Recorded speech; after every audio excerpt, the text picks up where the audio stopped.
Empty your pockets, girl. Right here. Right now. HOA president's voice cracked across the community center like a whip, freezing everyone mid-breath. If you didn't steal the jewelry, you won't mind proving it. She didn't wait for agreement. She snapped her fingers at her board, already pulling a screen into place. And in the middle of the crowd's confusion, a grown woman accused a 14-year-old of hiding diamonds under her clothes. "Don't argue, we're not asking, you're complying," she barked, eyes sharp with entitlement.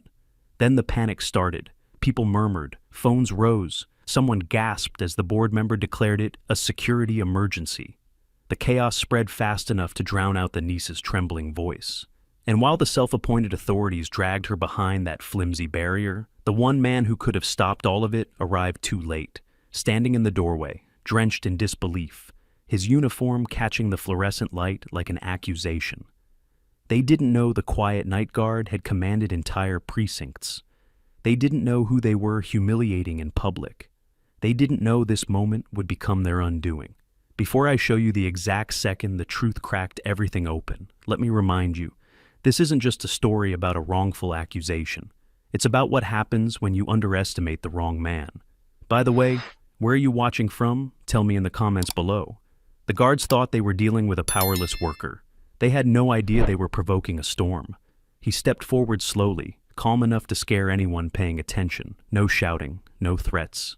Just steady, controlled movement. Like a man who'd seen far worse than HOA theatrics and had learned the price of exploding too soon. Even the way he exhaled seemed deliberate, as if he were locking something dangerous inside. People like to forget the night guard existed until they needed him. Tonight, they would regret that. He didn't call out. He didn't protest. Instead, he crouched slightly to meet his son's frightened eyes, grounding the boy before grounding himself. The moment between them was quiet, yet heavy. A father absorbing his child's fear so the boy wouldn't have to hold it. That calmness, the kind forged in darker places, cast a strange pressure across the room, though no one could explain why. Inside, something deeper twisted. Grief, anger, memory. Years of swallowing injustice to keep life safe for his son.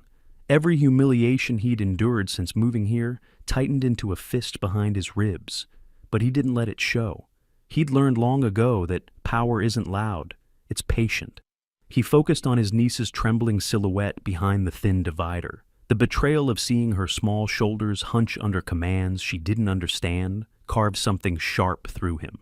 Even then, he didn't move toward anger. He moved toward clarity. He scanned the scene, not emotionally, but methodically. The crowd's positioning, the board's improvised authority, the absence of real security protocol, the fabricated emergency clause. Every detail slotted themselves into place the way only a trained investigator's mind could assemble them. But to everyone else, he was still just the man who patrolled the gates. He stood there absorbing the humiliation with a terrifying stillness. Anyone watching closely would have noticed the subtle shift, not weakness, restraint, like a man balancing on the edge of something he had vowed never to become again. He had promised himself he'd never let his past surface, not after it cost him everything. But this violation of a child under the guise of authority, brushed dangerously close to the line where promises break. When his niece stepped out from behind the divider, face streaked with tears and hands trembling, something irreversible clicked in him. The board members looked satisfied. The onlookers whispered relief that the girl wasn't hiding anything. Mirabelle strutted with the arrogance of a queen who believed her decree was justice itself. They didn't notice the faint shift in his expression, the one that marked the beginning of their downfall. He walked toward his niece with slow, measured steps that somehow felt louder than the president's orders. Each step was a vow, not just to protect her, not just to expose them, but to make sure this community understood what real accountability looked like. He offered his jacket to her before anything else, draping it over her shoulders with quiet gentleness. His touch, steady and warm, contrasted painfully with the callous handling she'd just endured. While the board talked about procedure and protocol, he focused on her breathing, guiding it back to steadiness the way only someone experienced in trauma response could. People watched, unsettled. They didn't know why, but something about him suddenly felt dangerous. He turned his eyes toward the HOA board, and in that silent stare, for one brief moment, The mask slipped. Not enough to reveal who he truly was, but enough to warn anyone perceptive that they had made a mistake larger than they could fathom. And though no one else realized it yet, that quiet moment, the way he looked at the screen, the board, and then at the room, marked the exact second the victory strategy began. Not with shouting, not with confrontation, but with calm, surgical certainty. The kind only a man trained to dismantle careers, criminals, and corruption could possess. And the HOA had just given him the perfect reason to reawaken every skill he'd buried. He stood there in the middle of the community center, his jacket around the girl's shoulders, the last echo of Part 1's silence still hanging in the air. Her breathing steadied against him, but the room hadn't settled. Whispers crawled along the walls. Shifting feet. Avoided eyes. Everyone sensed something shifting, even if they didn't understand it yet. The board members assumed the quiet night guard would bow, apologize, maybe shuffle her out the door. But he wasn't moving. Not anymore. The HOA president sniffed sharply, clearly irritated that the crowd's attention was drifting back to him instead of her triumphant declaration that nothing was stolen. She expected gratitude, not resistance. "We followed procedure," she announced, chin lifted high. "If the girl is innocent, she should be grateful we cleared her name so quickly." He didn't answer. He simply moved his niece a step behind him, his hand steady on her arm. That calmness returned, the same unnerving stillness that settled in his shoulders when the world crossed a line. The kind of calm that wasn't passive at all. It was preparation. Even the boy at his side recognized it. He tugged his father's sleeve gently, whispering, "Dad, let's just go home." He wanted to. For the boy's sake. For the niece who'd already endured the worst humiliation of her life. But going home now meant letting a public violation bury itself under HOA paperwork and gossip. People like Mirabelle thrived on moments like this, where fear, confusion, and shame silenced the victims. He couldn't allow that. Not today, not with a child. He straightened slowly, the jacket still draped around the girl, and scanned the area. Every detail mattered. Who was filming? Who was whispering? Who looked uncertain? Who looked guilty? His mind wasn't reacting emotionally. It was categorizing evidence, patterns, inconsistencies. The way he'd once done in interrogation rooms and high-stakes operations. Mirabelle mistook his silence for submission. "You're welcome," she said smugly. "Next time, keep your family under closer supervision." A few residents gasped under their breath. Others froze, unsure whether to defend him or avoid involvement. Power often made cowards of crowds, but it also created witnesses, and he needed witnesses. His voice, when it came, was low, controlled. "We're done here," Mirabelle blinked. "Yes, we are." "Not in the way you think," he added without raising his tone. She stiffened. Her board members shifted uncomfortably, glancing between one another, sensing a miscalculation. He didn't raise his voice. He didn't posture, but the weight of what he wasn't saying pressed on them. He looked at the divider they'd dragged out so quickly, a prop now stained with shame. Then he turned to leave, guiding both children with a hand on each shoulder, not retreating, not defeated, moving with purpose, a purpose the board members couldn't yet decode but instinctively feared. Outside, the evening air cooled the girl's flushed cheeks. She clung to his jacket, trembling less now, but still shaken. The boy stayed close to her on the walkway, silent in a protective way only children learn after losing too much. Too young. The night guard led them to his cart, helping the niece settle on the seat while he crouched before her, meeting her eyes gently. "You're safe now?" he reminded her, voice softer than before. Her lip quivered. "Did I do something wrong?" "No." The word came with quiet force. "They did." He didn't elaborate. Not yet. He wouldn't let her drown in details she wasn't ready to hear. He also didn't want the wrong ears catching fragments of the truth before he set the stage himself. Timing mattered. Chaos only benefited the guilty. Precision protected everyone else. As he started the cart, he became aware of someone lingering near the community center's steps. The treasurer, hovering behind a column, wringing his hands. The man looked torn, watching the departing trio with something like regret. The guard held his gaze for a second, reading the guilt. A conflicted ally, useful later, but not now. He drove the children home slowly, letting the engine hum steady beneath them. Every turn of the wheel, every flicker of the streetlights overhead, worked to ground him. This part of him, this controlled, observant, meticulous self, was someone he had buried after stepping down. Someone he hoped never to need again. Today, that hope died. Inside the house, he settled the niece in the living room, wrapped her in a blanket, and handed her water while the boy fetched tissues. The sibling-like tenderness between them anchored him. Seeing her clutch the blanket and breathe shakily awakened every paternal instinct he'd tried to keep quiet in this place. He felt the old weight pressing against his ribs, the weight of responsibility, of injustice, of choices that couldn't be unmade. He sat beside her, leaning close enough to speak without overwhelming her. "You didn't deserve what happened," he said. "And it's not over?" She hesitated. "What happens now?" The corner of his jaw tightened. "Now I find out why they were so desperate to accuse someone." He rose, stepping into the dim hallway as the children stayed together on the couch. The shadows stretched long around him, and for a moment he stood perfectly still, feeling the shift inside himself fully settle. The quiet guard was gone. The man who replaced him was someone the HOA had never met, someone they never wanted to meet. He exhaled once, slow, centered, then turned toward the small locked cabinet in the hallway, the one he never opened unless necessary, the one that held the pieces of who he used to be. Tonight, necessity returned. He stood before the locked cabinet for a long moment, hand hovering above the key taped discreetly behind the frame.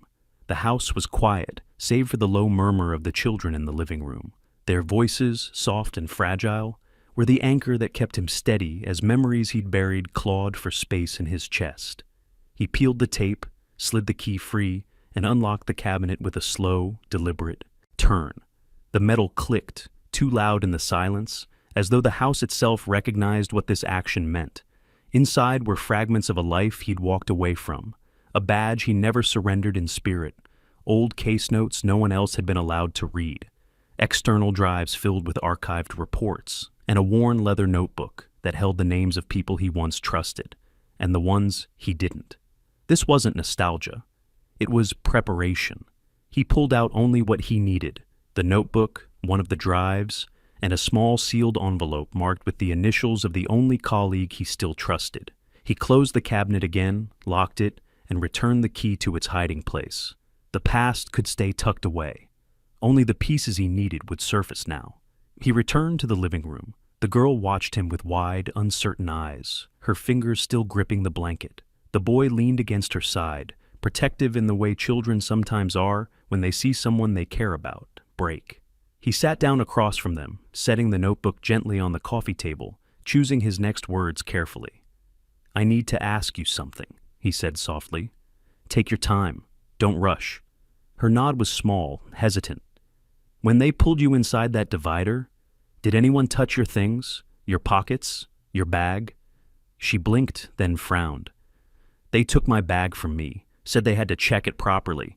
I didn't get to see what they did." Of course they did. He felt the anger coil again, but controlled it. "Did they give it back right away?" "No, the tall man took it to the office," she whispered. That was all he needed to hear. The office wasn't part of any legitimate protocol. The moment they removed her belongings from her sight, everything shifted from accusation to manipulation. "Okay," he said gently. "You did well. None of this is your fault." Her shoulders loosened just enough that he saw the first crack of relief. He stood, crossing to the console where the house phone rested. He didn't need to dial the precinct or any official line, not yet. Instead, he punched in a number he hadn't used in years, a private line. If the man on the other end answered, it meant the world still had some order left. The call rang once, twice, then a familiar voice. "You're not supposed to be calling this number. It's necessary," he replied quietly. A pause. "Tell me where you are." He didn't, not yet. "I'll send you something first. I need it verified, quietly." Another pause, heavier this time. "Send it." He hung up, placed the drive on the table, and plugged it into the small laptop he used only for personal records. He didn't need the association pulling his name up on any official system, not yet. He handled the drive the same way he used to handle sensitive evidence, methodically, carefully, tracing breadcrumbs that others missed. The laptop hummed to life. He pulled up the HOA's digital activity logs he'd copied months ago, a habit he'd formed without even realizing it after watching how often the board abused protocol. He compared timestamps, the moment they declared the jewelry missing, the moment they seized the girl's bag, the moment security footage conveniently cut out for 3 minutes around the accusation. He didn't react outwardly, but inwardly the pieces clicked into a damning line. They created a false emergency. They isolated a minor. They fabricated search authority. And conveniently, the only gap in the center's camera archive covered their so-called confirmation. But the real clue, the one that mattered, sat in a timestamp on a form Mirabelle filed earlier that morning, a property insurance update submitted without alerting anyone. He zoomed in. The claim had been modified days earlier. He recognized the pattern of a staged loss. Insurance fraud. That's why they panicked. That's why they needed a scapegoat. And they chose the girl because she looked quiet, breakable, easy to corner. He closed the laptop with a firm click. He would not let this vanish behind community gossip. He stepped into the hallway again, pulling out the sealed envelope. Inside was a single card, the direct number of the county's child protection investigator, a number he'd been given years ago after helping resolve a cross-state abduction case. He had hoped never to use it again. Tonight, hope wasn't relevant. He dialed. "This is Investigator Hale. This is about an unlawful search of a minor," he said. "I'm reporting it formally." Hale's tone sharpened instantly. "Give me the details." "Tomorrow morning," he said. "In person. I'll bring everything." Hale agreed. "Text me the address. I'll be there." He hung up and returned to the living room. The children watched him with a mix of fear and trust. He sat down again, lowering his voice to reassure them. "No one's getting away with this," he said, "but we'll do it the right way." The girl nodded slowly, her breathing steadier now. The boy leaned into his dad's side, sensing the shift, recognizing the version of him he'd rarely seen but always understood. And just as the room quieted, there was a soft knock at the door, hesitant, unsure.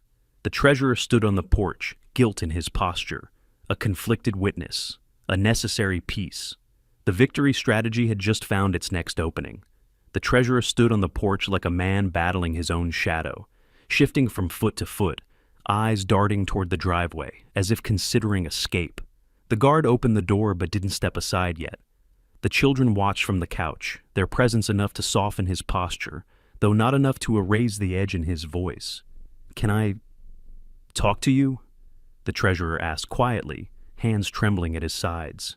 He didn't answer immediately. He let the man feel the weight of the threshold, an unspoken reminder that whatever he said next mattered. Finally, he stepped aside. "Come in." The treasurer entered hesitantly, shoulders hunched, gaze flicking toward the niece with visible shame. He swallowed hard. I didn't agree with what happened. I swear I didn't." The guard didn't let him ease into the conversation. "But you stayed." The treasurer winced. Yes." His silence wasn't hostility. It was an invitation, a space for truth. Eventually, the man sank into the nearest chair, running shaky fingers through his hair. "I have 2 daughters," he whispered. "When I saw what they were doing to her, I froze. I wanted to stop it, but Mirabelle, she said it was an emergency protocol. She said refusing could interfere with a board investigation." "She lied," the guard said, voice level. "I know," his voice cracked. "That's why I'm here." The guard waited. The treasurer took a breath, gathering the courage he wished he'd had earlier. Mirabelle told Colvin earlier this week that her jewelry was too valuable to wear openly, and she was thinking of updating her insurance. She talked about it like she was preparing for something. The guard's expression didn't change, but inside, the final confirmation locked into place. Fraud, manufactured crisis, scapegoat. "And today," the treasurer continued, "before the fair started, she went into the office alone. When she came out, she told Colvin to stay alert because she wanted to make a point about security." He swallowed again. It didn't make sense then, but when the necklace went missing, everything clicked. She didn't lose anything. She wanted chaos. "And she needed someone to blame," the guard said. The treasurer looked toward the girl again, guilt softening his eyes. She chose the one she thought couldn't fight back. He didn't apologize. Apology didn't undo harm. But the treasurer's admission wasn't about forgiveness. It was evidence. And evidence mattered. "Why come here?" the guard asked. "Because I know what Mirabelle will do next," he whispered. "She'll try to destroy the footage. She'll rewrite the paperwork. She'll make it look like we followed procedure. If someone doesn't act now, the truth dies." The guard's jaw tightened. "The footage is already copied." The treasurer's eyebrows shot up. You already pulled it?" "Hours ago." The man stared at him, finally realizing he wasn't dealing with an ordinary night guard. Not in skill, not in preparation, not in presence. "Who are you, really?" He didn't answer that. Not yet. Instead, he asked, "Do you still have access to the incident log?" The treasurer nodded slowly. "I'm one of the signatories." "Then tomorrow morning, you're going to retrieve something for me." The treasurer looked terrified and relieved at the same time. "If I help?" "Yes. Will this end the right way?" He didn't hesitate. "Yes, but you need to follow everything exactly as I tell you." "I will," the treasurer whispered. The guard walked him to the door, offering neither comfort nor condemnation, only direction. "Don't speak to Mirabelle tonight. Don't speak to Colvin. And don't touch anything in the office." The treasurer nodded vigorously, wiping his palms on his slacks. I won't even go near the building." As he stepped outside, the guard added one more thing. "And don't disappear." The man paused, nodding again. "I won't. I owe that girl more than silence." The door closed behind him. The house felt heavier, but steadier, like the first beam of a structure finally being reinforced. He returned to the living room. The girl was holding the blanket tighter, eyes glossy. The boy looked smaller than usual, leaning into the sofa arm, but watching his father with unwavering trust.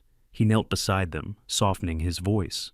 "That man came because he regrets what he didn't do," he explained gently, "and because he can help fix what happened." The girl hesitated. "Do you trust him?" "I trust what he saw," he said, "and I trust what he feels guilty about." He didn't need to say more. Children understood sincerity better than adults. He sat back, exhaling slowly. Tonight's developments weren't victory. They were the first cracks in the board's armor. The treasurer's account aligned perfectly with the timestamps he had analyzed. Mirabelle's fraudulent plan had a pattern: create chaos, frame a target, file a claim, cash in. But this time, her greed crossed into territory she couldn't manipulate: children, law enforcement jurisdiction, and state-level investigators. He checked his watch. He would send the investigator the footage and logs at dawn. Not before. Mirabelle had eyes everywhere during the day. The boy tugged his sleeve again. "Are we gonna be okay?" He pulled the child closer. "We are, I promise." He didn't promise lightly. Not anymore. As he turned off the living room lamp, he caught his reflection in the window. Eyes steady, posture firm, the past sitting on his shoulders again, but not crushing him this time. Tomorrow, the board would begin to realize they had picked a fight with the wrong man. And by then, there would be no turning back. Morning arrived with a gray, heavy sky, the kind that seemed to warn the neighborhood something was coming. He woke before the first hint of sunlight, already dressed, already centered. The house was silent except for the soft breaths of the two children asleep on the living room couches. They had insisted on staying close, refusing to sleep in separate rooms after what happened. He didn't force them. Safety wasn't just physical. It was proximity, reassurance, presence. He stepped quietly into the hallway, opened the worn notebook he'd placed on the console the night before, and reviewed the notes he had written, timestamps, discrepancies, and the treasurer's statements. Everything lined up, and everything would be needed. He powered on the laptop again, inserting the copied footage. He scrubbed through the exact 3-minute gap where the camera mysteriously went dark. The metadata reflected a manual override, not a malfunction, not a glitch. Someone had tampered with it. He transferred all of it, logs, footage, metadata, timestamps, into a secure folder and encrypted it. Then he sent a message to Investigator Hale. Ready, 9 a.m., behind community office. Within seconds came the reply, confirmed, bring everything. He shut the laptop and exhaled, the gravity settling over him. Today would begin the unraveling, a soft shuffle behind him. The boy rubbed sleep from his eyes. "You're up early." He crouched beside him. "Big day," he said softly. You don't need to worry. Everything's handled. The child nodded, trusting him without hesitation. Can I stay with her? Yes. Stay together. Don't answer the door unless it's me. The niece stirred awake soon after, bleary but calmer. He offered them both breakfast, though his own appetite was gone. They ate in silence while he prepared to leave, putting on a jacket that fit tighter across the shoulders than it used to. Before stepping out, he placed a gentle hand on each child's head. You're safe here? And they were, for now. He slipped outside, locking the door behind him, and headed toward the back path that ran parallel to the community office.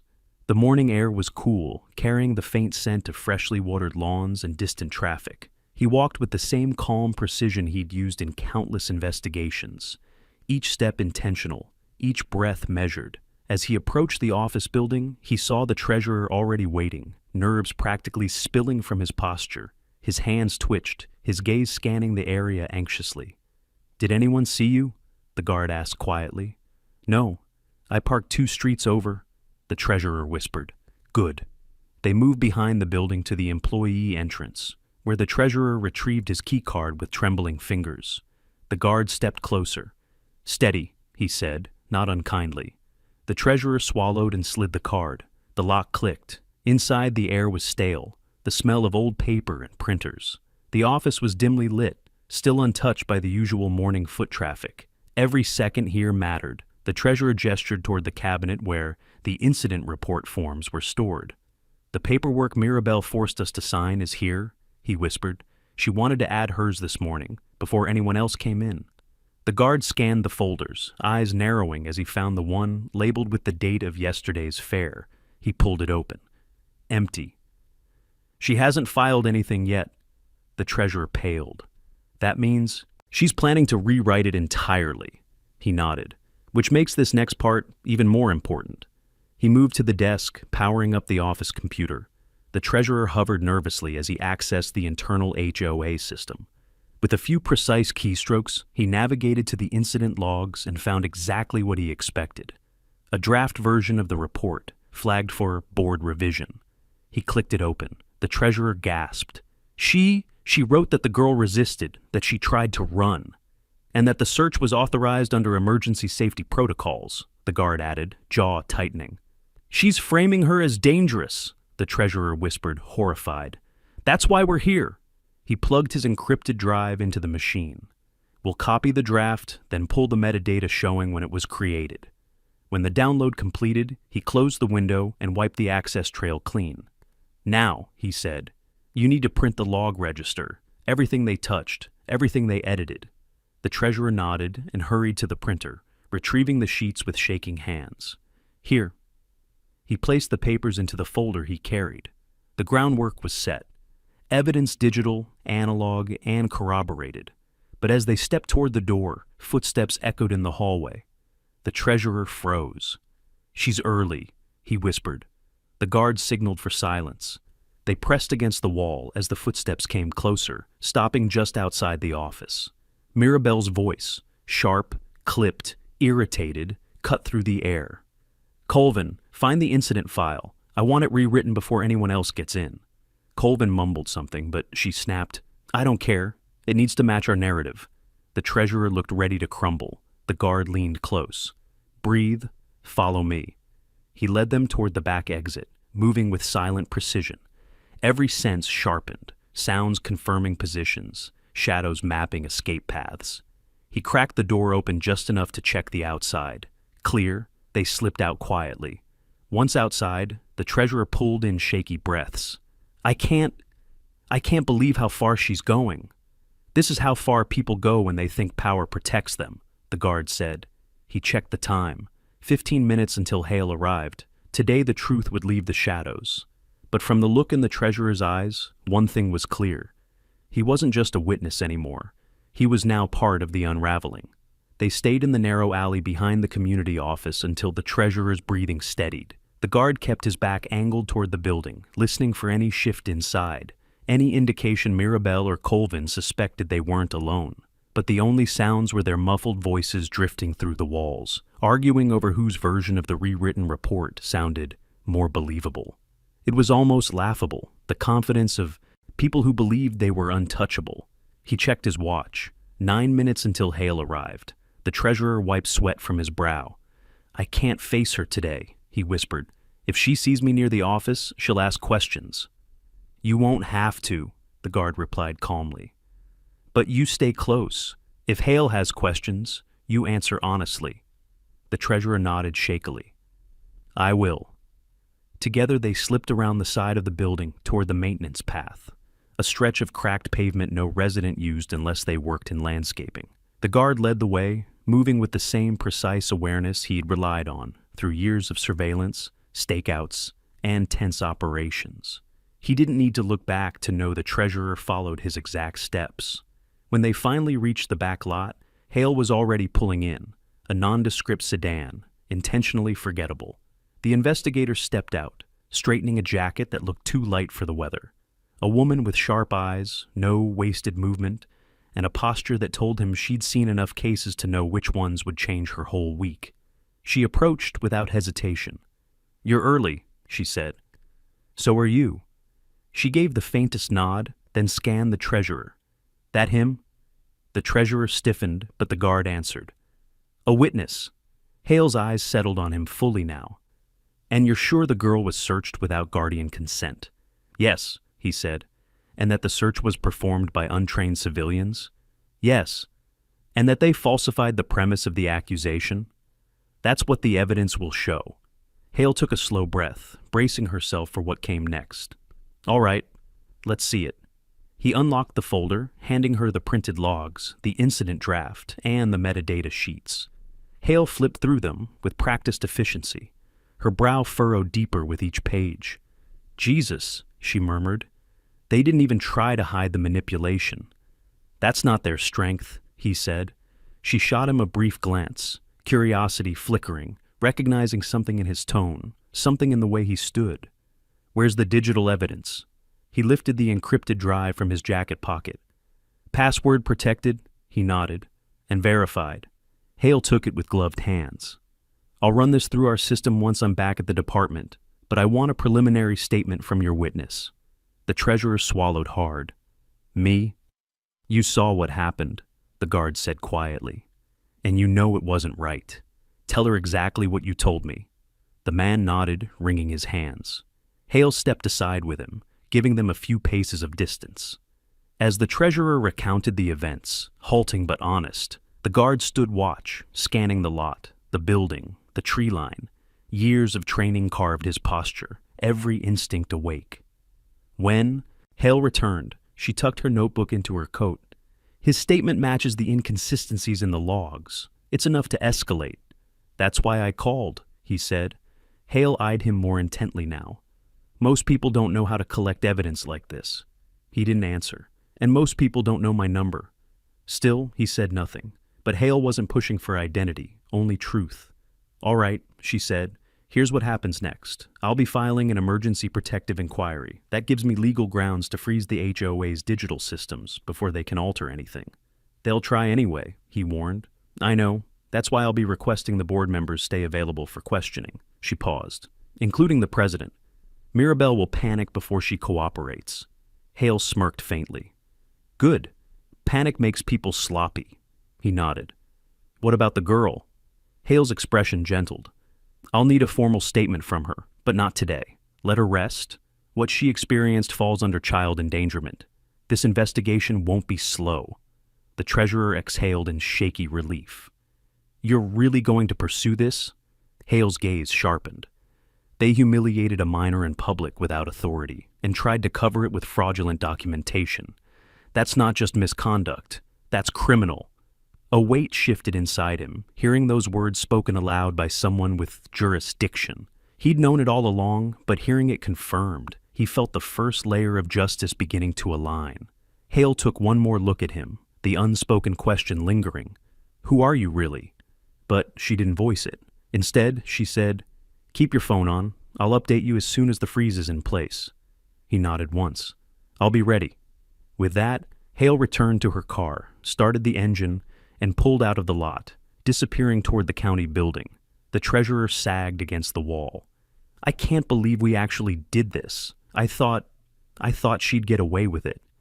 "She still thinks she will," he said. "That's what makes this next part count." The treasurer looked at him uncertainly. "What happens now?" He turned toward the path back home, the wind cutting across the pavement with a chill that felt like momentum rather than cold. "Now," he said, "we wait for her reaction. Because Mirabelle Shaw would feel the pressure soon, and when she did, she would make her biggest mistake yet, one he was counting on." He walked the treasurer back toward the residential road, keeping to the maintenance path to avoid any accidental encounters. The morning was still quiet, too quiet for a Saturday in a gated community. No dog walkers, no joggers, no one tending flower beds or sweeping porches. It was the kind of hush that meant rumors had already started spreading, and people were waiting behind their blinds to see how the board would spin the story. And he knew exactly where that spin would begin. Mirabelle Shaw didn't handle pressure, she redirected it, and when someone like her sensed even a hint of investigation, she lashed out at the closest target. He expected her first move before Hale even reached the county office. As he and the treasurer rounded a corner, a sudden buzz radiated through the neighborhood, phones vibrating almost in unison. A neighborhood-wide alert. The treasurer paused mid-step, dread washing over him. The guard's jaw set. He took out his phone. Community. Alert. Emergency HOA notice. A false allegation has circulated regarding yesterday's security review. Residents are urged not to engage with any unverified claims. A board briefing will be held at 3 p.m. in the community hall. HOA President, he exhaled slowly. There it is. The treasurer read the message twice, color draining from his face. She's trying to control the narrative. Of course she is, he replied. She's creating a fog of denial before the truth reaches residents through lawful channels. The treasurer's voice wavered. Should we tell people? No, he cut in gently but firmly. Premature information will make you look like the liar. Let her speak first. Let her commit to her version publicly. The treasurer swallowed hard. And then we bring the real story. They reached his house minutes later. The children opened the door almost immediately, both anxious from the alert they had received. His niece stepped forward first. What does it mean? She asked, voice tight. It means she's scared, he said. And when people like her get scared, they get sloppy. The boy tugged his sleeve. Are we still okay? We're fine, he reassured. Hale has everything she needs. He guided them inside, locking the door with a click that felt more like setting a boundary than securing a house. The treasurer lingered near the entryway, looking torn. I need to go, the man said quietly. But I'll come to the meeting. He nodded. Stand at the back. Watch, don't speak. I'll handle the rest. The treasurer left, leaving the house in a hush again. The girl sank into the couch, pulling her knees close, still shaken by the idea that the woman who humiliated her was now spinning lies to the whole neighborhood. He sat beside her. She can send alerts, rewrite events, twist words, but she can't erase evidence, he told her, and she can't outrun the state. The girl nodded, absorbing his certainty like warmth. As the children settled, he moved toward the window. From there, he watched the community slowly wake under the weight of the HOA alert. Clusters of residents stepped outside, checking their phones, whispering in driveways. Fear, confusion, and suspicion all mingled in the air. This was the environment Mirabelle wanted, an atmosphere thick with uncertainty. She believed she could step into that fog at 3 o'clock and reclaim control with a polished speech and strategic tears. But for the first time in years, he allowed a small smile to touch the corner of his mouth. She had no idea the ground beneath her was already gone. Around noon, his phone buzzed again, not with an HOA alert this time, but with a text from Hale. Digital freeze initiated, board systems locked, interview request issued to president, expect reaction. Reaction was an understatement. Not 10 minutes later, 3 HOA board members rushed past his house toward the community office, their voices sharp and frantic. They tried their key cards, tugged at the door, shouted into the intercom. He listened from the window, observing the frantic gestures, the forced calm they tried to display as other residents watched. Then Mirabelle herself stormed into view, heels snapping against the pavement, phone pressed to her ear. "No, I did not authorize any inquiry," she snapped. "I don't care what the county says. This is harassment." She stopped mid-sentence, noticing him at the window. Their eyes locked for the first time since the strip search. She froze, just long enough for fear to flicker, real fear, before she masked it with a stiff spine and forced composure. She turned away and disappeared into the building's shadow. He stepped back from the window. Her panic wasn't victory, not yet, but it was the first sign the strategy was working. Public exposure wasn't just the moment of reveal, it was the gradual tightening of the noose leading to it. Every lie she clung to now would choke her later. He paced toward the living room, thinking through every step. At 3, she'd twist the story. He'd let her. She'd present false documents. Hale would already have the originals. She'd say the child resisted. He'd have footage and witness accounts proving she didn't. Her downfall wasn't going to be private. It was going to be exactly where she humiliated the girl, in front of the same people, under the same roof, with the same lights staring down on her. The boy approached him again.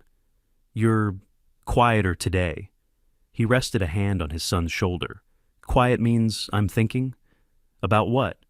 "About how truth works. It doesn't rush. It builds." The boy nodded solemnly, as if storing away the wisdom. He turned toward the clock. 12:26 p.m. The build-up had begun. In a few hours, the HOA would gather. Mirabelle would speak. Residents would listen.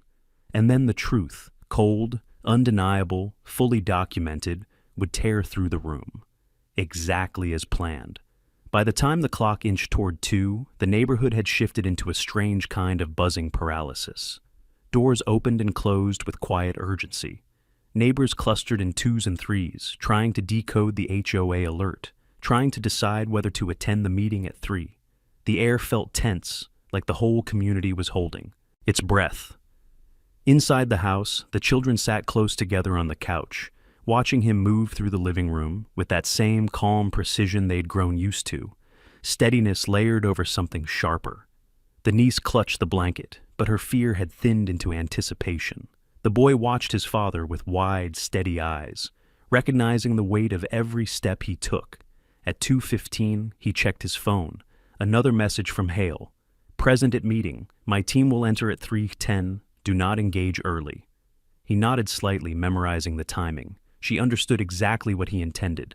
Let Mirabelle commit to her lies. Let her display her arrogance publicly.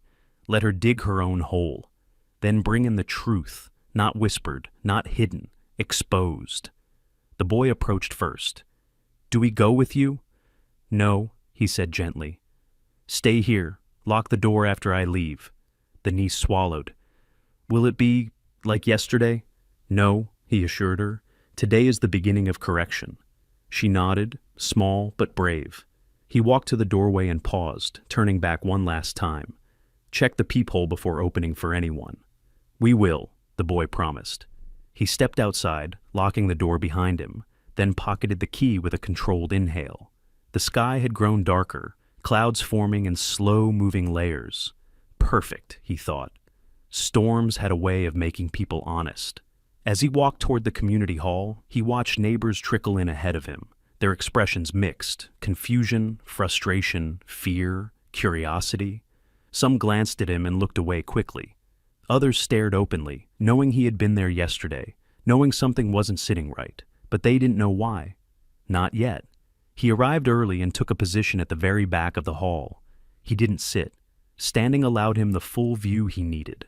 The treasurer entered minutes later, lingering near the door, giving him a subtle nod, an acknowledgement of both courage and terror. He nodded back. "Subscribe CTA, naturally placed." If you've ever watched someone twist the truth until it snapped, you know exactly how this moment felt. By the way, make sure you're subscribed so you don't miss what happens when people like this finally get exposed. At 2:59, Mirabelle arrived. Her heels clicked sharply against the polished floor, each step loud enough to claim territory. She wore an immaculate blazer, hair pulled back tightly, expression polished into professional concern. She carried a thick binder, framed as preparation, but he knew it was fabrication. Residents fell silent, the room filled to capacity. Mirabelle cleared her throat. "Thank you all for coming on short notice," she began, projecting her voice like a seasoned politician. "There has been Unnecessarily, some confusion regarding yesterday's routine security action. His jaw tightened. Routine. Security action. She spoke as if the humiliation hadn't happened, as if the community hadn't watched it unfold with their own eyes. She continued, flipping to a page in her binder. An item was reported missing. Our team responded appropriately. Unfortunately, certain individuals are now circulating misinformation, attempting to portray the board's actions as improper. Murmurs rose. People glanced around, uneasy. She knew how to sway a room. She always had. And, she added, voice dipping into a practiced sigh, it seems someone outside the HOA has contacted county services based on false premises. This is disruptive and harmful to community trust. The treasurer's shoulders stiffened near the door. Residents' faces twisted. Relief, confusion, concern. Mirabelle was weaving authority and victimhood together like thread. She wasn't done. I want to be clear, she said, lifting a sheet from the binder. The report submitted internally reflects our procedures accurately. No one was treated unfairly. No excessive force was used. The minor involved was cooperative, she paused meaningfully, after initial hesitation. That single sentence stung the room like a slap. He saw the niece's tear-streaked face flash in his mind, the tremble in her hands, the way she folded into the blanket last night. He stepped forward one small pace, not enough to draw attention, but enough to steady himself. Mirabelle kept talking. Let's not allow rumors to misrepresent our community or damage the reputation of our board members. A low hum of agreement rippled from a few loyalists near the front. She smiled slightly, controlled, confident, believing she still owned the room. And then, a sharp knock on the hall's double doors. The entire room froze. Mirabelle frowned. "We are in a private meeting," she announced loudly. But the doors opened anyway. Investigator Hale stepped inside, identified badge clipped to her belt, 2 county officers behind her. The sound of the room shifted instantly. Gasps, chairs scraping, whispers colliding. Mirabelle paled. "Good afternoon," Hale said, voice steady. "I'm here regarding an active investigation involving the unlawful search of a minor." A collective inhale filled the hall. Mirabelle tried to regain footing. "We are in the middle of a private—" "This is no longer private," Hale interrupted firmly. "We have obtained digital logs, altered documentation, and witness statements. We will need to speak with the board immediately." Residents turned in their seats, slowly, like a wave pulling back from shore. Mirabelle's composure cracked. He remained at the back, still, silent. But Hale glanced his way, just briefly, an acknowledgement of the catalyst behind this moment. The truth had entered the room, exactly on time. For a long, suspended second, the hall felt like it wasn't breathing. Residents froze halfway through turning in their chairs. Mirabelle's polished confidence shattered in a single blink, her eyes going wide, then narrowing as if she could will the investigator out of existence. Colvin shifted beside her, hands trembling visibly while he tried to hide them under the table.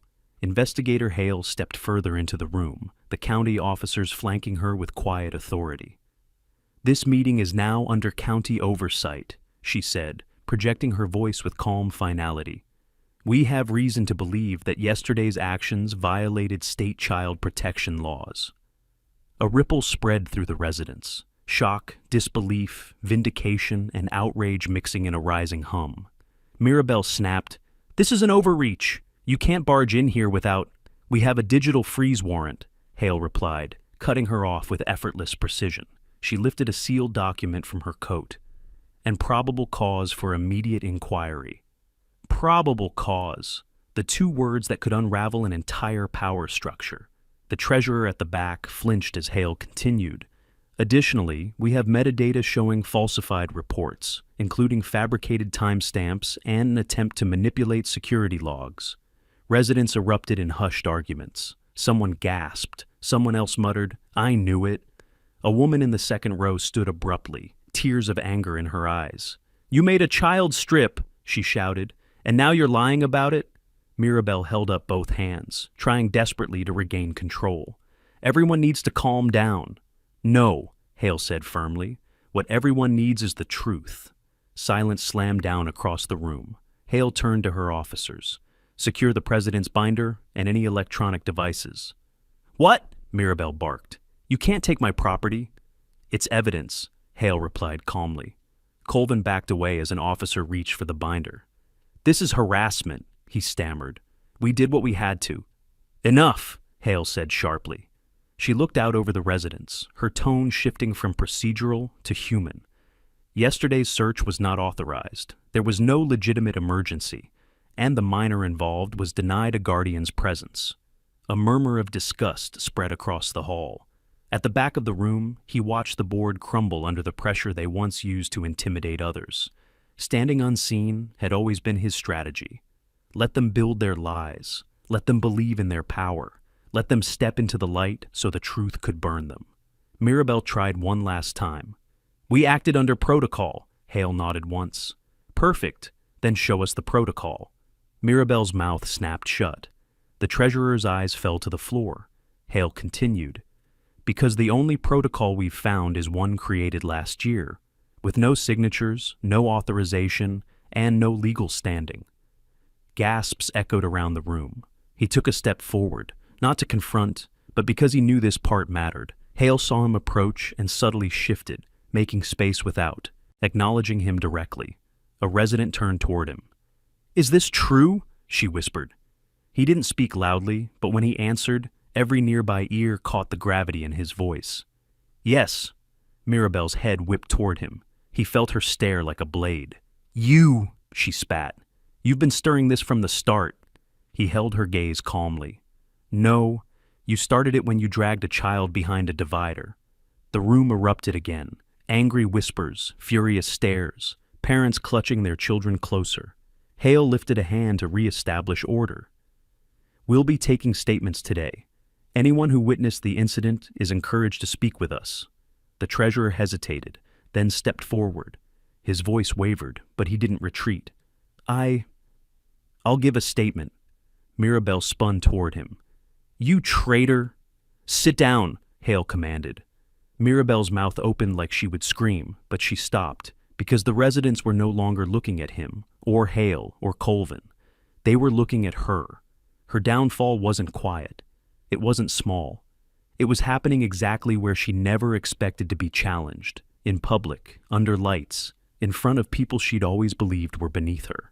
And the guard stood there watching, silent but fully present, knowing the strategy was unfolding exactly as planned. Public exposure wasn't just about evidence. It was about stripping away false authority in the same way they stripped the child of dignity.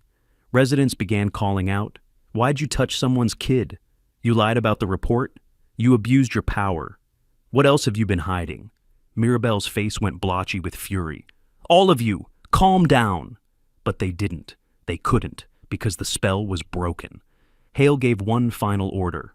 President Shaw, you and Mr. Drax need to come with us, now. Mirabelle stumbled backward. You can't arrest me. You're not under arrest, Hale clarified. You're being detained for questioning. Colvin deflated entirely, shoulders caving as an officer guided him toward the door.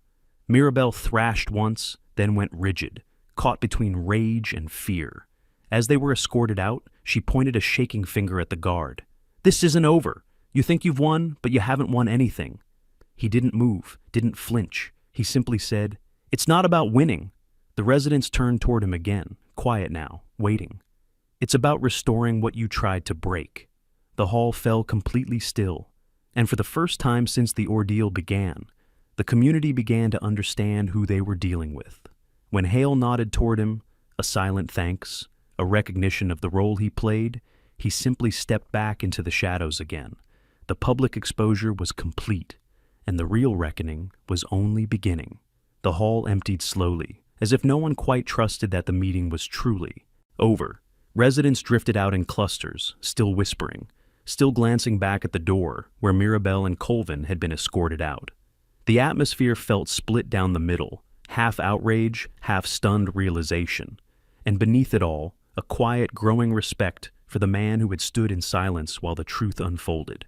He didn't linger. He stepped out of the building and into the gray afternoon, letting the door click shut behind him. The treasurer followed, shaky but lighter than he'd been in days. I can't believe it, the man murmured. She actually lost control. She never had control, the guard said simply. She only had fear to offer. They walked a few steps together before the treasurer stopped. Do you think they'll be arrested? Depends on how much they admit, he replied, and how much they try to deny. The treasurer nodded, absorbing that. Thank you, he added quietly, for not letting this get buried.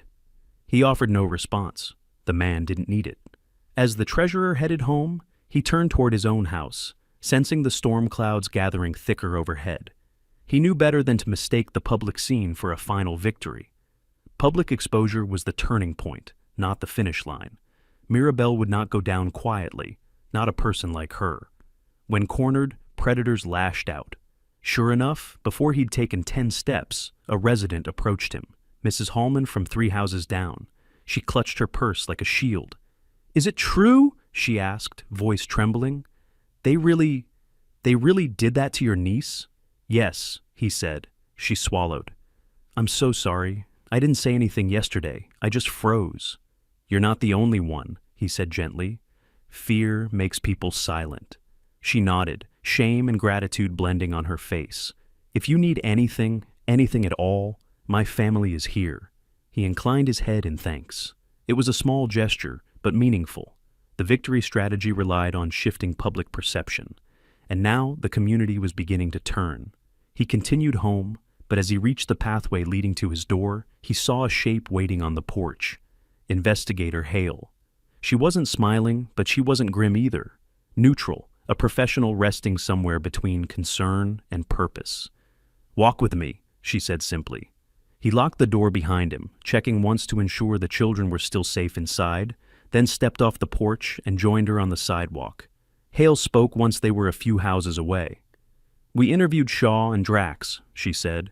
You were right, she panicked fast. She always does, he replied. Hale gave him a sidelong look. Drax folded quickly, claimed Shaw pressured him, claimed he didn't know she'd staged the situation. He knew, the guard said softly. His guilt gave him away. Maybe, Hale conceded, but whether he admits it or not, we have enough evidence to pursue charges. The problem is Shaw. He wasn't surprised. She's fighting? With everything she has, Hale said. She claims you orchestrated the entire situation to discredit her. She says you targeted her because of a personal grudge. He exhaled slowly. I expected as much. She also tried to argue that you're not credible, Hale added, watching his reaction carefully. She doesn't know who I am, he said. No, Hale said, stopping at the edge of the cul-de-sac. She doesn't, but I do now. For a moment, the street fell completely silent. He didn't answer, didn't confirm, didn't deny. Hale continued, voice lower. When I ran your evidence through the system, your old ID pinged. It was archived, but the signature was there. Your case handling pattern, your encryption method. It matched. He finally met her eyes, calm, unshaken. I'm not here to out you, Hale said gently. If anything, your background makes what you did today even more legally sound. But I need to know what level of involvement you want moving forward. He looked toward his house, the window where he knew 2 young faces were watching from behind the gap in the curtain. That was his answer. I want this done right, he said. No shortcuts, no loopholes. Then you'll get that, Hale assured. But you should know. Shaw tried to file a counter-complaint accusing you of threatening her. He raised an eyebrow. Did she provide evidence? No, she didn't expect us to ask. Hale smirked faintly. She's unraveling fast. He nodded once. Good. Hale took a slow breath. Her next move will be desperation. She'll try to sway public opinion again. She may even try to intimidate residents into silence. But the freeze on their systems is locked, and the county director has already classified this as a priority case. He absorbed her words, then asked, What do you need from me? A final statement, Hale said.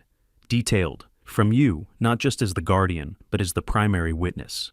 And then, Hale said, we move to formal charges. They walked back toward his house. Before turning away, Hale added quietly, You did good today, not just for her, for the whole community. He didn't smile, but something in his posture softened just enough that Hale noticed. When she left, he entered his home again. The children rushed to him, asking a flurry of breathless questions. He knelt, pulling them close. "It's moving now," he told them. "Everything." The niece's eyes shimmered with a mixture of relief and disbelief. Is she gone?" "Not yet," he said honestly. "But she will be." Because public exposure had cracked the facade. Now came the collapse. He spent the next hour grounding the children again, steadying their breaths, calming their questions, reminding them that the worst part had already passed. The niece clung to his sleeve longer than usual, as if letting go might rewind everything that had happened. He didn't rush her. He sat beside her until her shaking eased, until her breathing matched the quiet rhythm of the house. But even as he reassured them, he knew the day wasn't finished. The victory strategy required one final pivot. The moment where the antagonist, sensing the end, made her most desperate and telling mistake. And from everything Hale had said, Mirabelle Shaw was exactly the kind of person who could not accept collapse quietly. He stood from the couch, giving the children a small, reassuring nod. "I'm stepping outside for a moment," he said gently. "Stay here." The boy frowned. "Is she coming back?" "Not here," he replied. "But she'll try something. People like her always do." The niece hesitated. "What if she blames us again?" He crouched beside her, meeting her fearful eyes with quiet certainty. "You're not responsible for her behavior. She's responsible for everything she did." She nodded, still unsure, but calmer. He stepped outside, letting the door close softly behind him. The air had grown colder, wind streaking through the trees in restless gusts. The storm clouds overhead looked darker than before, heavy, swollen, the unsettling kind of sky that made the world feel tense. He walked to the edge of his driveway. Right on cue, a black SUV turned the corner too fast, screeching slightly as it braked in front of him. The passenger door flew open, and Mirabelle Shaw stepped out, hair disheveled, makeup smeared, coat thrown over her shoulders like armor she no longer knew how to wear. Her eyes were frantic. "You did this!" she screamed, voice cracking at the edges. "You ruined everything!" Neighbors peeked from windows. A few stepped out onto porches. The treasurer, who lived down the street, froze halfway down his walkway. The guard didn't raise his voice, didn't step back. He simply stood still. Mirabelle stormed closer. "I know what you're doing, turning everyone against me, manipulating the investigation." She jabbed a trembling finger at him. "You think you're some kind of hero?" He didn't reply. "You're nothing but a night guard," she spat. "Nothing!" He stared at her with the same calm that had unnerved her in the meeting. It was the silence of someone who didn't need to argue, because the truth had already spoken for him. She misinterpreted that calm as weakness. She charged forward, raising her voice loud enough to wake the entire block. "Your niece was acting suspicious. I did what any responsible leader would have done." He didn't move an inch. "You strip-searched a child in public." "She stole!" Mirabelle shrieked. "The necklace was never missing," he said evenly. "You filed an insurance claim days before." Her face drained of color. "You're lying." She backed up half a step. "You're twisting everything. The county will believe me. They always believe me." "No," he said, without raising his tone. "Not anymore." The treasurer approached cautiously. "Mirabelle, stop. They already have all the evidence." She spun on him. "You useless coward. You betrayed me." "I told the truth," he said quietly. "Truth?" She barked out a bitter laugh. "This community follows me. They trust me. I've protected them for years." "They trusted you until yesterday," the guard said. "Now they've seen who you are." Her lip curled. "You think you can take everything from me?" Her voice cracked again. "You don't know who I am." "I know enough," he replied, "and the county knows more." Her breathing quickened, frantic, uneven. She stepped closer again, lowering her voice to a hiss only he could hear. "I know who you are too," she whispered. "I pulled your file." He didn't react. "I know you were forced out of your position," she sneered. "I know what you did before you hid behind that cheap uniform." He stared at her steadily. "And when the county learns who you really are," she continued, "they'll see this whole thing as a grudge match. Your word against mine. Your past against my authority." He let her finish. Then, quietly, he said, "The county already knows." She froze. "And unlike you," he continued, "I didn't lie about anything." Her face twisted, rage and fear fighting for space. She turned toward the SUV, shouting at the driver, "Call the board! Call the lawyer! Call anyone!" But she didn't get to complete the sentence. Another car pulled up. Hale stepped out. Residents emerged from their homes like the neighborhood itself had been waiting for this moment. Hale approached with measured steps. "Ms. Shaw," she said calmly, "you were instructed not to leave your home until questioning resumed." Mirabelle spun around, panicked and feral. "I had to defend myself. He's manipulating everyone." Hale raised an eyebrow. "By standing silently in his driveway?" Mirabelle opened her mouth, but nothing came out. Hale continued. "Due to violation of detainment terms, we're escalating the case." Colvin stepped out of the SUV, horrified. "Mirabelle, what did you do?" she shrieked. "I did nothing wrong." Hale lifted a hand, signaling the officer beside her. "Ms. Shaw," Hale said firmly, "you are now being taken into custody for obstruction, tampering, and child endangerment." Mirabelle lunged backward, but two officers moved efficiently, guiding her toward the vehicle. She screamed, kicked, cursed, but the guard never moved. Residents watched in stunned silence as the woman who once ran the community like a kingdom was placed into the back of a county vehicle, fighting the air itself. Colvin looked at the guard, shame and exhaustion etched across his face. "I'm sorry," he whispered before climbing into the SUV. Beside another officer. The doors shut. Engines started. The cars rolled away, leaving the street in a breathless hush. Then slowly, very slowly, neighbors turned toward the guard. Not with fear, not with suspicion. With respect. The community had just witnessed the collapse in broad daylight. And it wasn't the end. It was the beginning of accountability. When the county vehicles disappeared around the bend, the neighborhood lingered in a strange, suspended quiet.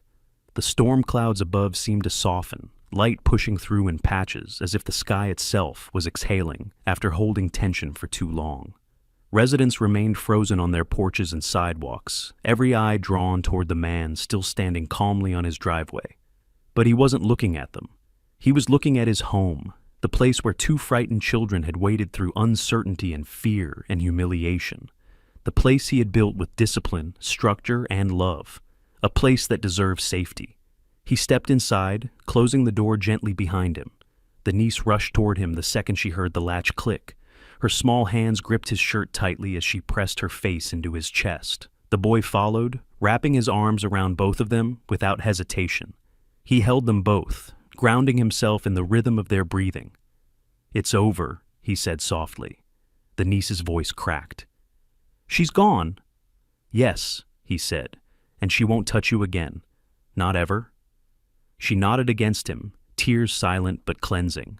The boy stood tall, jaw set, eyes shimmering with fierce protectiveness. "Did everyone see what she did?" he asked. "Everyone," the guard answered, "and everyone knows the truth now." The boy let out a breath that sounded like relief and release at the same time. "Good," he said. "She deserved to be seen." He rested a hand on the boy's shoulder. She did, and she was. He led them to the couch and sat with them, allowing the house to return to its quiet heartbeat. The niece curled up beside him, her head resting gently against his arm. The boy leaned forward on the coffee table, absorbing every quiet reassurance radiating from the room. For the first time since the ordeal began, the atmosphere felt still.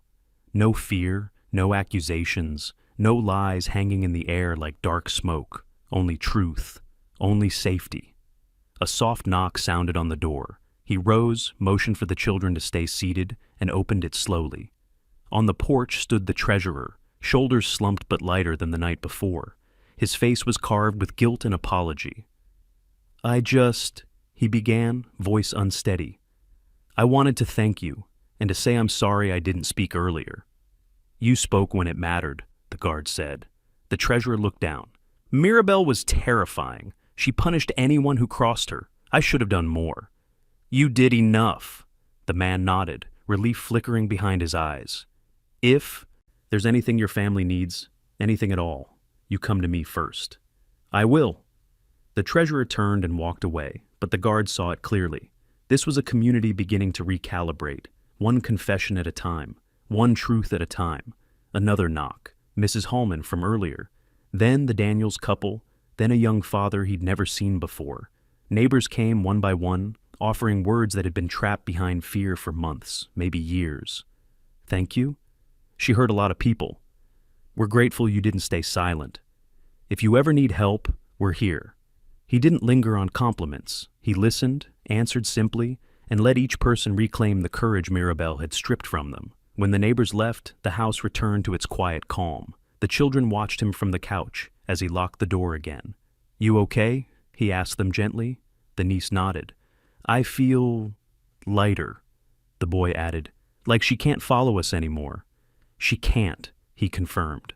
Later that evening, after the children settled into a calmer routine, he stood in the kitchen, letting the stillness sink into him. The storm outside finally broke into a soft drizzle, tapping against the windows like a steady metronome. The victory strategy had worked exactly as intended, public exposure followed by poetic justice. Mirabelle's power had come from shadows, from whispers, from control through fear. Removing the shadows had taken her strength. Exposing her had taken the rest. And now the community knew the truth. He stepped onto the porch, letting the rain cool his face for a moment. The neighborhood lights glowed softly, flickering on one by one. This was no longer Mirabelle's territory. It wasn't a kingdom of fear anymore. It was simply home. Investigative vehicles wouldn't be returning tonight. The county's work would stretch into weeks of testimony, legal motions, official hearings. But the dangerous part, the part that left trauma behind, was done. He stood there quietly until he heard the niece's voice behind him. Can we sleep now? She asked shyly. He turned, offering a small nod. Yes, he said. You're safe. She smiled, small but real, and walked back inside. He followed, closing the door behind them as the final barrier against a chapter now closing for good.